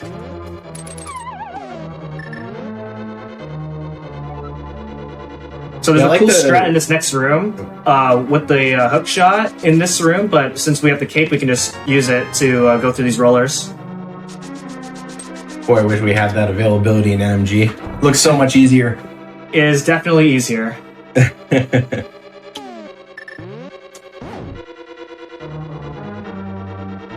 That's what makes this category so cool of 100%. You have so many more items at your disposal to do a lot of cool tricks and stuff. Yeah, it's one of the reasons why I focus on this category the most out of oh boy, come on. Oh, come jumps.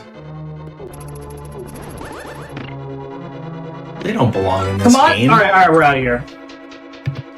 So yeah, they those move randomly. jumps do 4 hearts of damage. Yeah, they move randomly and they do 4 hearts of damage. So you could very easily die in that room if you're not careful. Reminds me of the ram enemies, like the anti-Kirby's or whatever in like Link's Awakening. Yeah. Yeah, and there's a few others like that in that game too. Yeah, this game has a fair amount of Mario enemies in it. Yeah, this dungeon has a lot of Mario enemies. Like, we have Pokies here. Pokies and Chain Chomps. Oh my god, you're so right.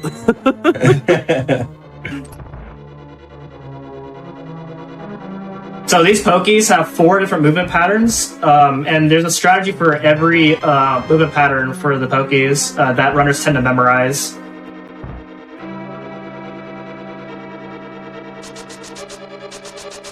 To get the big key, and then coming up is a room with 2 Pokies. So we'll see how this goes. And that one has, what, 16 different RNGs? Yeah. Speedrunners memorize them all. Oh, come on. Alright, not too bad. Alright, so we're gonna take a side detour in order to get a heart piece in this dungeon. This is actually a pretty tricky heart piece to find, because normally you wouldn't really think that you can actually warp to this spot, and then there's actually a cave here. And in this cave we have these mimics. They copy your movement. Come on. It's actually Dark World enemies in the Light World, which is interesting. Yeah. And in the Game Boy Advance version of this room, it actually has the Igors instead.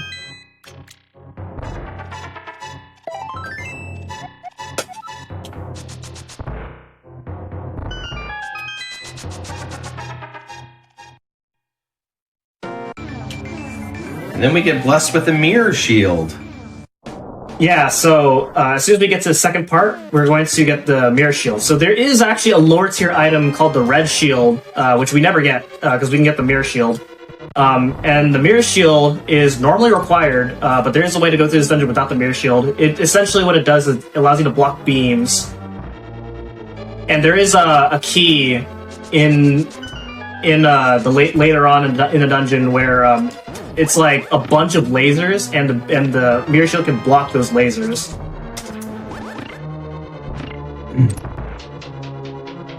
And I also believe the mirror shield creates additional lag throughout the speedrun too, so big reason why we normally don't grab it too.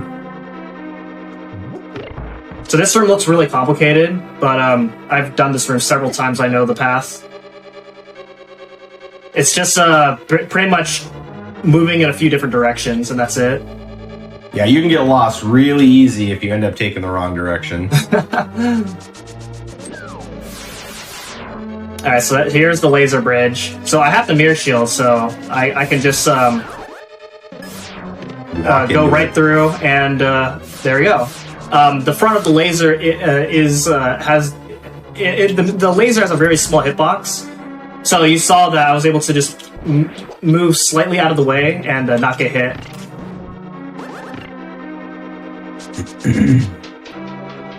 Alright, so... yeah, go ahead. I was going to say, we got Trinex coming up here, which is the boss of Turtle Rock. Basically, to damage them, we need to use the opposite elemental rod against the one of the dragon heads here. With Gold Sword, it's a little bit easier because it only takes 3 hits after a rod shot to kill.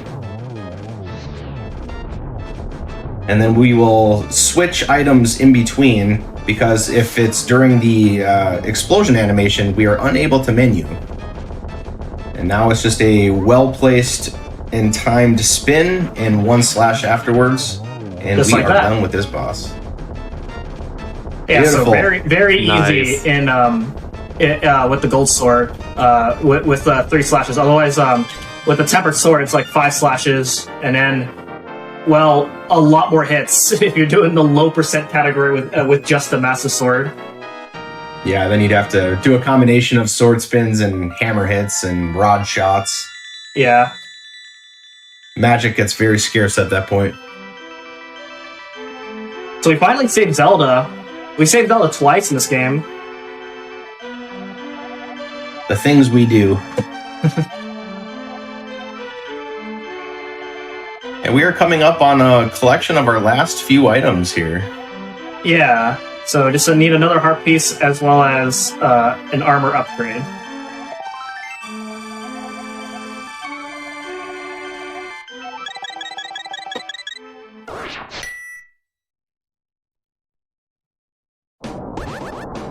And it's really cool too, because going into Ganon's Tower, it's probably my favorite Dark World dungeon, and mainly because there's so much to it. There's a lot of cool tricks, a lot of good movement and strategies. Basically, like the first half of Ganon's Tower is, going through rooms, solving some puzzles, and then the back half is just kind of like a gauntlet of kill all the enemies and open the door. But the cool twist to Ganon's Tower is you get to revisit the 3 Light World bosses with a little twist to them. So we'll see that when M-Chan gets there. And when you saw earlier, when I was seemingly walking across the pit, I'm not cheating. There are invisible platforms there if you use Ether.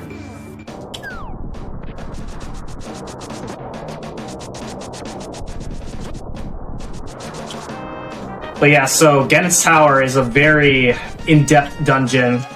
It's essentially, like Ricker said, a gauntlet of several rooms. First half of the dungeon it involves solving puzzles. And then the second half is pretty much a gauntlet of fighting several enemies.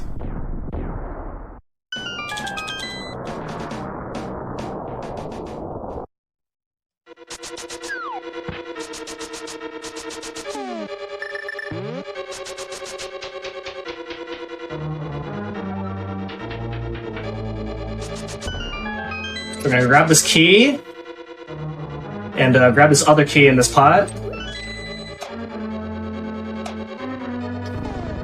some runners will actually skip one of these two keys I just picked up in favor of a later key, but I choose to do this key route.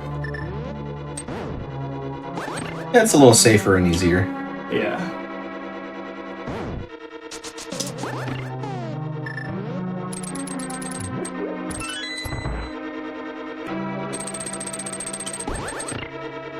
Oh, okay, that's okay.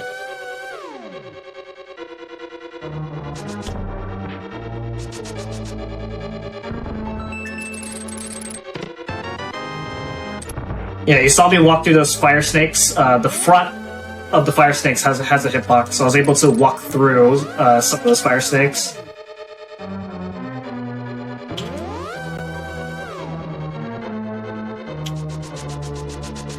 And we're going to be coming up on our first light world so I was trying to boss set up a bot there, but I went a little bit too far, but that's fine.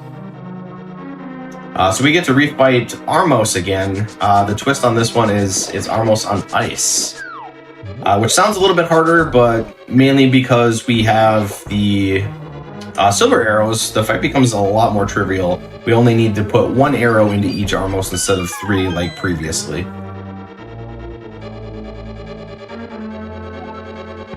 Yeah, much easier at 100% with the silver arrows.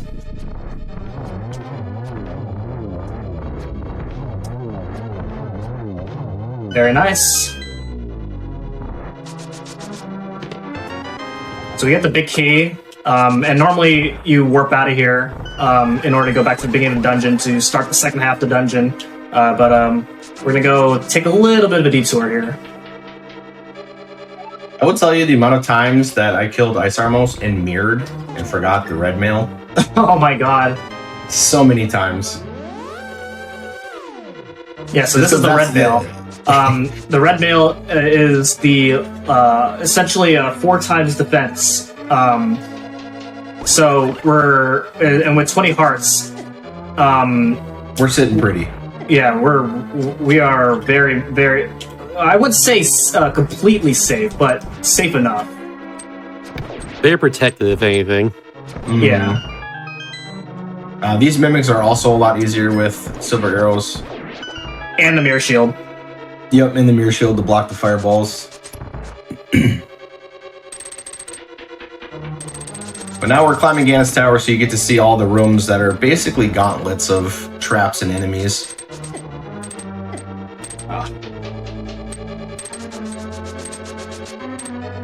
Normally, right here, I'll take an intentional fall in order to have iframes to dash through this whole room, but I've taken more damage than I'd like to, so I'm just going to play it out. Alright, so here's the gauntlet. 5 very hard rooms in a row.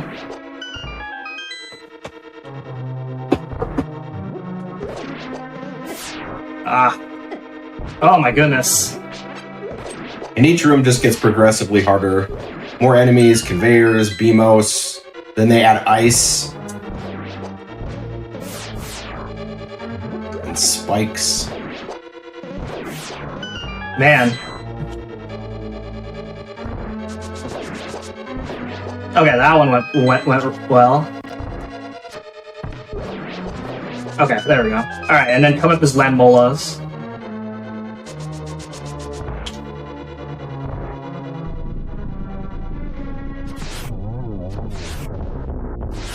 Nice! So it takes 1 arrow per head, per worm, for Landmolas to defeat them with the silver arrows. If you miss a shot, it is kind of unfortunate because the silver arrows does lag the game quite a bit. And as you saw there too, the twist was the fireball shooter in that Landmolas fight. Yep.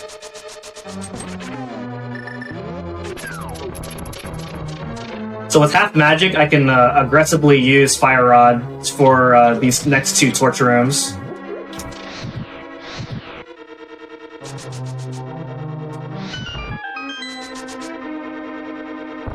And there's a half magic magic refill in this room, but I'm going to skip it.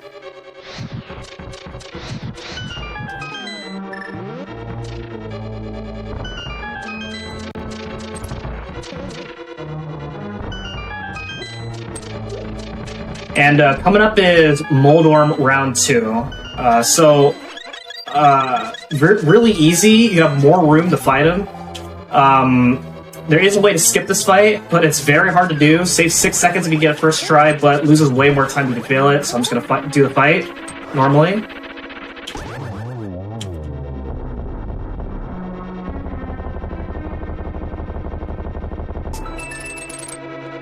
Gonna skip that chest because it's just rupees. We're not validating the run. Shouts to randomizer.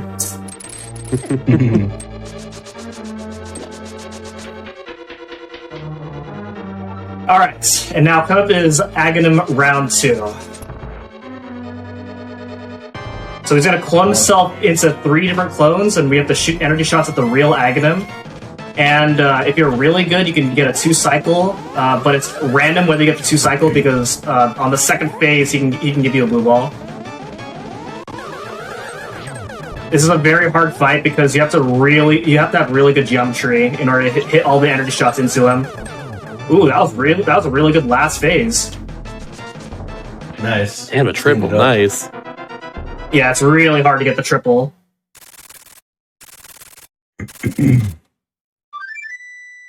Okay, so coming up is Ganon. Very straightforward and 100% since we have silver arrows. But there is still quite a bit to talk about, so I'll let Fricker do the explanation as I focus on this fight.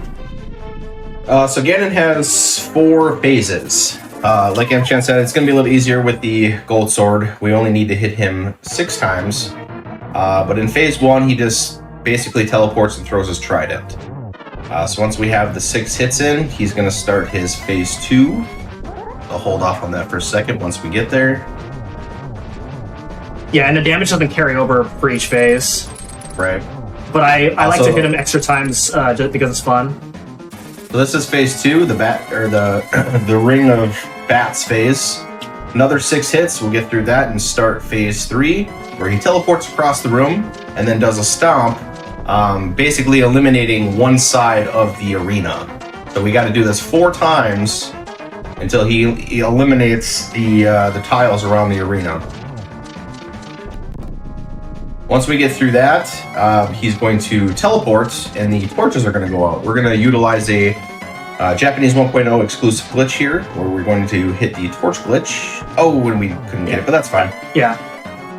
And then we just need to shoot 4 silver arrows into Ganon. Okay. That was a good fight. Beautiful. Alright, so time is when I enter the Triforce room.